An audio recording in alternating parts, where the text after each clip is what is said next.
We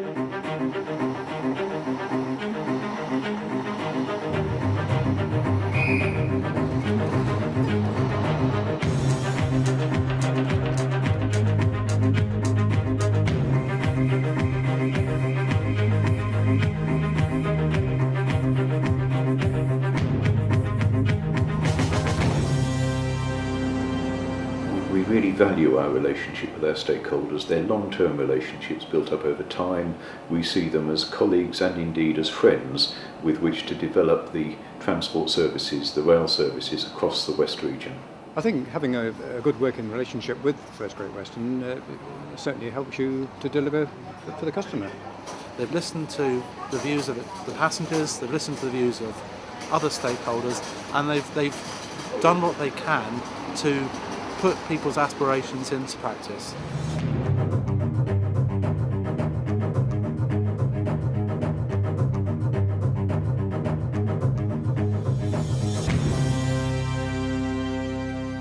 We introduced a waste segregation scheme here at Reading. We collected all the on-train waste and employed an external contractor to sort the waste into general waste materials and recyclable materials. The amount of general waste was reduced from 143 tonnes down to 21 tonnes, and our recyclable waste increased from 42 tonnes to 114 tonnes. Now, following the introduction of this scheme, our waste charges have been reduced by almost 50%, which is not only environmentally friendly, but it makes good business sense to introduce schemes like this.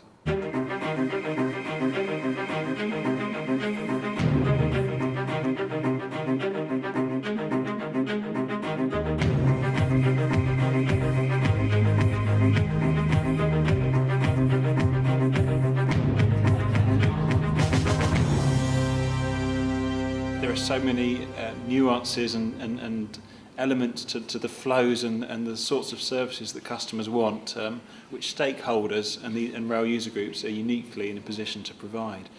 There's really nothing like the detailed customer and stakeholder feedback that we get through our relationship with rail user groups and the rail partnership and these other groups. If a railway just simply ignores its customers and decides for their own reasons they're going to change that train or do the tickets in this way, then it's almost bound not to work. If you ask the people who use it what will work for them, then it's going to be a beneficial relationship to both parties. Not only did First Great Western bring in the fares reduction on off-peak day returns in June 2006 on the Barnstaple line, they said, well, let's try it across Devon and Cornwall. We asked if it would be possible to retime the early Saturday morning train to Paddington from Paignton, which really wasn't any use to the tourism industry because it left at 7:20 in the morning. We're very pleased to see that from December this year it's been retimed to 9:20, which means that people are able to sort of check out of their accommodation, have their breakfast and travel back on that at a reasonable time. We have a very smart station. It's a good environment. We now have excellent customer service information screens. We have had an additional shelter against the elements. In the last year, they've introduced a call on 1755 from Plymouth to Penzance, which gives us an extra evening service. We're looking at an extra service on a Sunday morning to Penzance, and it's all fantastic, going in the right direction. Those are the trains that people really want to use.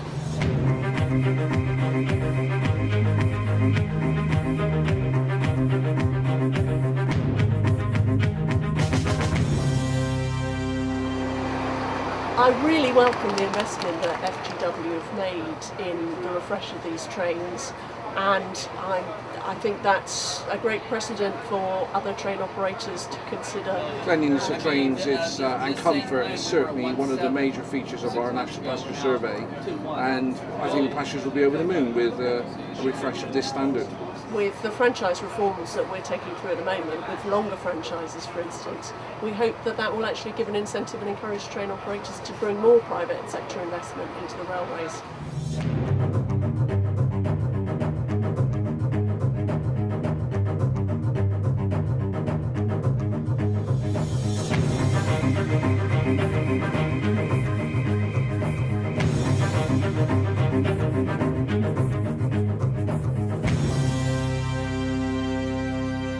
Well, obviously the biggest thing that's happened in Oxfordshire in the last 12 months has been the Cotswold redoubling. And with everybody working together, I'm sure that's made a good sound business case for that redevelopment, which will make a fantastic difference to the reliability of the trains in Oxfordshire. We need to understand exactly how the region is thinking, what its transport priorities are, what its economic development priorities are. The region needs to understand the art of the possible and to work with us to maybe lobby for things that wouldn't otherwise be possible on an individual basis. Working together with stakeholders in the way that we do is really helpful for us in delivering a good service to our customers. The service and the ticketing on Tamar Valley Line over the last few years has improved, and that in part has got to be very much due to the fact that people are listening. First Great Western and others are listening to the customers on that line. They certainly listen to you, and if possible, they will try and accommodate you. The staff that I talk to at all levels listen and actually come back with very good answers and talk to us and give us good reasons why things can or can't happen. At the end of this, of course, the benefits come to the customer. They come to improved rail services, a better understanding of what is needed, and of course for the region itself, the benefits of economic development that always follow on from improved rail services.